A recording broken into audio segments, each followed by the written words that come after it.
Dire che non siamo capaci a partire da oggi di fermare questa ignobile conversione al carbone della centrale di Porto Tolle? Io penso di no. Io penso che tutti noi dobbiamo crederci di più, credere fermamente alla possibilità che questa conversione si possa fermare, anche perché noi abbiamo delle stime terribili sugli effetti del carbone. Guardate, il carbone uccide.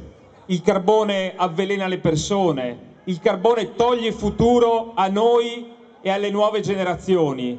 E io chiedo anche, di fronte ad un pericolo di emissioni di CO2, visto gli impegni che ci siamo presi di fronte all'Europa, mi chiedevo, e visto e considerato che la centrale di Porto Tolle sta dentro un parco bellissimo che è il parco del Delta del Po, che da un punto di vista paesaggistico naturale è assolutamente uno dei più importanti in Europa, e noi dobbiamo difenderlo anche per la biodiversità che quel parco esprime. Allora mi chiedo, Ministro dell'Ambiente Stefania Prestigiacomo, cosa ci stai a fare lì nel Dicastero dell'Ambiente se non difendi questo tuo territorio, se non difendi il nostro territorio, se non difendi la possibilità per le persone di avere un futuro? E guardate che il tema del governo che c'è oggi è un governo che è riuscito a tavolino a costruire un conflitto tra la necessità di preservare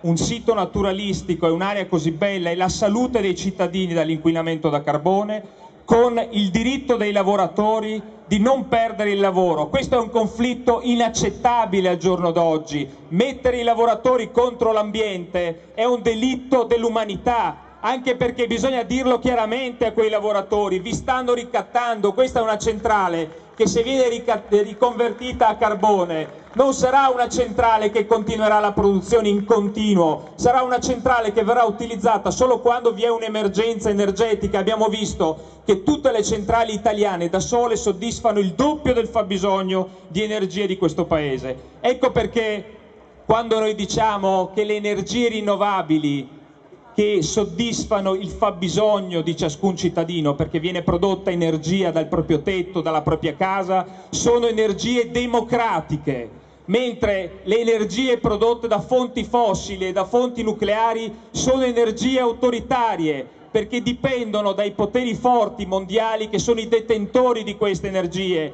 e che ricattano i paesi per la fornitura, dicendo ai cittadini di quei paesi: se fate i buoni e ci date qualcosa in cambio, noi vi daremo queste energie, altrimenti io, Putin, piuttosto che i produttori di petrolio, chiuderemo il rubinetto. E allora è importante che stabiliamo il principio secondo cui le energie rinnovabili sono energie democratiche e ci affrancano dalla dipendenza di energia da fonti fossili. Anche questo è un segnale, una battaglia che deve concludersi assolutamente con la non riconversione della centrale elettrica di Porto Tolle, e soprattutto per ripristinare in questo territorio un turismo sostenibile veramente e che dia centinaia e centinaia di posti di lavoro. Grazie.